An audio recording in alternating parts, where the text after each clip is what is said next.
Hello all and welcome to our channel Holistic Facts. आज हम prelims prime videos में Doomsday Glacier के बारे में देखेंगे। तो डूम्सडे ग्लेशियर या एक्चुअली थ्वाइट्स ग्लेशियर को कहा जा रहा है, जो कि अंटार्कटिका में सिचुएटेड है, उसके बारे में हम थोड़ा सा देखेंगे। तो अंटार्कटिका पहले तो सदर्न मोस्ट कॉन्टिनेंट है और साउथ पोल पे सिचुएटेड है। It is virtually अनइनहैबिटेड।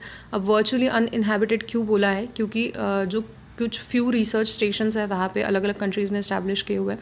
जैसे इंडिया ने भी अभी रिसेंटली भारती किया था। The most recent one was Bharati. उसके पहले मैत्रेयी, दक्षिण गंगा, ये हमारे भी वहाँ पे रिसर्च स्टेशंस है। ठीक है, उसके अलावा एज सच वहाँ पे ह्यूमन हैबिटेशन नहीं है।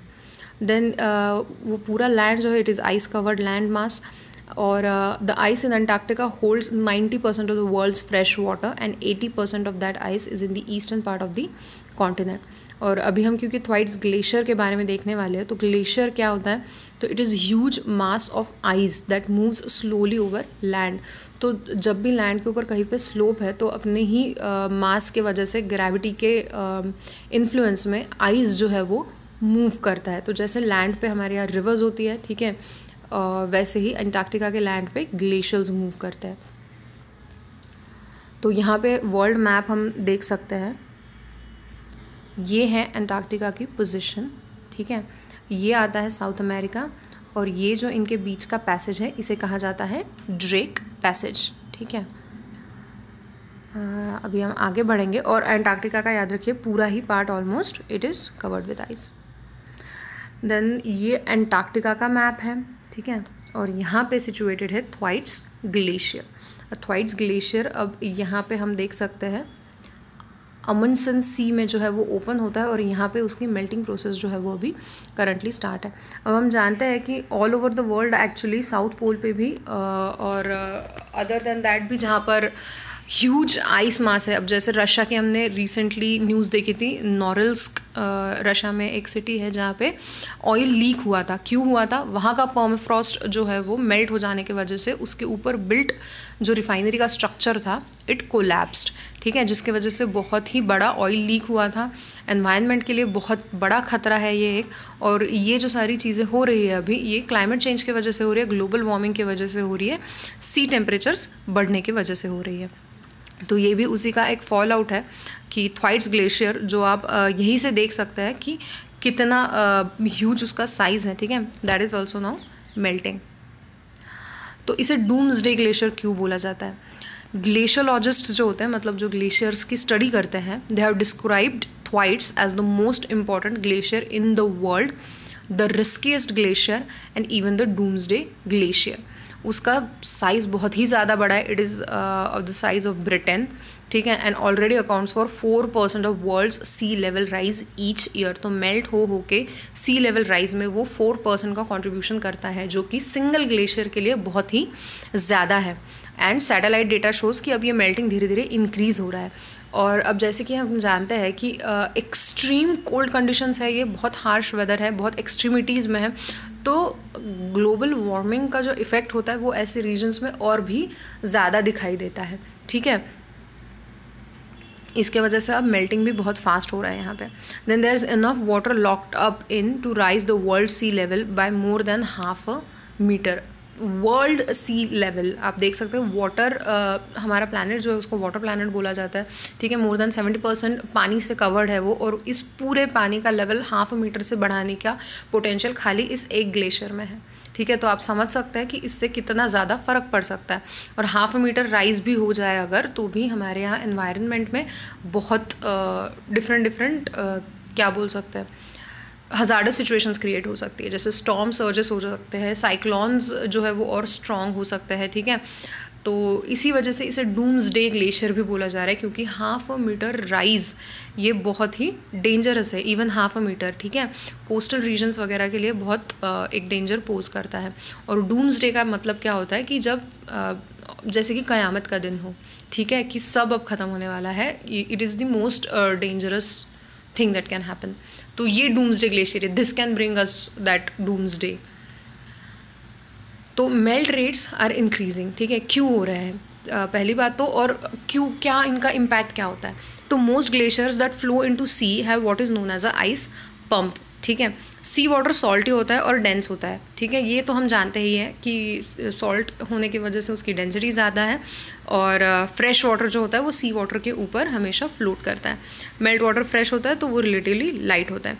ग्लेशियर्स जैसे जैसे मेल्ट करते हैं, fresh water therefore tends to flow upwards, drawing up heavier warmer sea water behind it, और बिहाइंड इट करते हैं तो फिर क्या होता है, ये जो मेल्ट वाटर है उसका भी टेम्परेचर जल्दी जल्दी बढ़ते जाता है, और फिर ग्लेशियर का भी टेम्परेचर धीरे धीरे बढ़ते जाता है। When the sea water is cold, तब ये प्रोसेस स्लो होगी, राइट, क्योंकि हीट एक्सचेंज जो है वो स्लो होगी अगर दोनों ही पानी का टेम्परेचर कम है तो। The ice pump usually just melts a few dozen centimetres a year, जो कि हमें ऐसे लगेगा कि ये भी ज़्यादा है, फ्यू डजन सेंटीमीटर्स भी अगर हम बोल लें तो भी उस हिसाब से एवरी ईयर के लिए ज़्यादा है।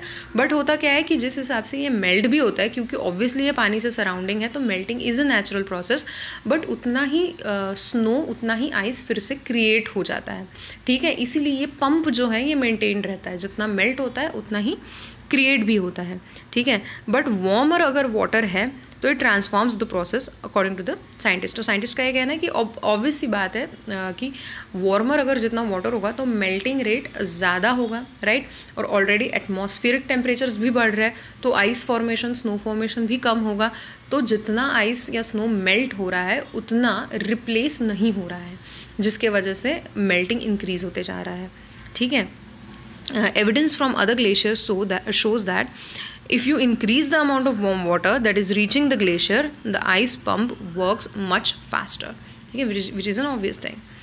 और इफ़ेक्ट्स क्या हो सकते हैं, the an increase in the sea level of 50 centimetre, सिर्फ 50 सेंटीमीटर, ठीक है, would mean the storm that use to come every 1000 years will now come every 100 years. तो 10 टाइम्स फ्रीक्वेंसी बढ़ जाएगी डेंजरस स्टॉर्म्स के आने की। ये तो बस एक एग्जाम्पल दिया है कि 50 सेंटीमीटर से भी हो गया, तो कोई पर्टिकुलर स्टॉर्म्स जिनका अकरेंस 1000 इन अ 1000 ईयर्स होगा वो अभी 1 इन अ 100 ईयर्स आने लग जाएगा। अब उससे भी ज़्यादा अगर सी लेवल राइज हो गया, जो कि अभी एक्सपेक्टेड है कि आफ्टर अ फ्यू ईयर्स, ठीक है, after a few centuries sea level बहुत ज़्यादा राइज हो जाएगा, तो आप सोच सकते हैं कि स्टॉर्म सर्जेस कितने बढ़ जाएंगे।